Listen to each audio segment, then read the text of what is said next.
In today's episode, we're taking a closer look at the escalating crisis in Ecuador caused by drug cartels. This story is rapidly evolving, and we're here to break down the latest developments. But before we dive into today's video, take a moment to click that like button and subscribe to our channel. Be sure to hit that notification bell so you won't miss out on any of our upcoming videos. Ecuador, a country known for its rich culture and beautiful landscapes, is now facing a terror unlike any before. In a shocking series of events, gangsters have unleashed chaos across the nation. President Daniel Naoa has declared a state of emergency in response to riots and a crackdown on drug traffickers. This drastic measure is aimed at regaining control over the spiraling situation. In Guayaquil, Ecuador's largest city, during a live news show, heavily armed narcos stormed a TV station. It was a swift and violent attack. They shot a cameraman and injured another employee. A terrified employee narrated hearing gunshots and running for safety. This event has left Ecuadorians in a state of shock and fear.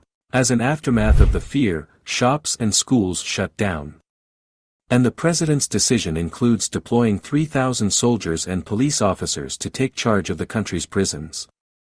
The police and law enforcement are now in a desperate search for a notorious gang boss, known as Fito, the leader of the powerful cartel, Los Cheros.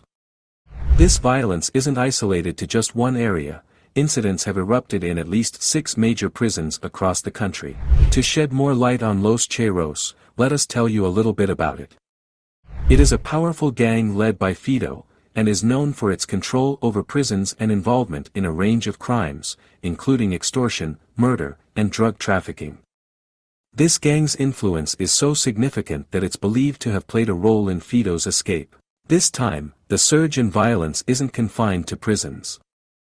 More than 400 inmates have died in gang feuds since 2021. Outside prison walls, cartels are fighting for control over cocaine routes to the US and Europe, further intensifying the violence.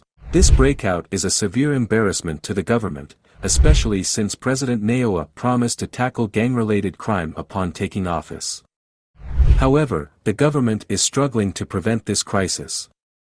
With police officers kidnapped and reports of explosions, the situation has thrown the country into chaos, promoting an overnight curfew, and Ecuador is now under a 60-day state of emergency. This allows the government to suspend certain rights and deploy the army, especially in prisons. To understand this better, let's hear from Wulf Grabendorf, a political scientist specializing in Latin American policy. He explains that Ecuador is facing 2 internal wars, between major drug gangs and between these gangs and the government. The involvement of corrupt elements within the government and law enforcement complicates the situation further. These cartels, now almost independent entities, have evolved from their Mexican counterparts. They control not just drug trafficking but also extortion and the prison system. This makes the fight against them incredibly challenging. As we try to grasp the severity of this situation, it's clear that Ecuador faces a tough road ahead. The government's capacity to handle this crisis, free from corruption, will be crucial in regaining control and peace.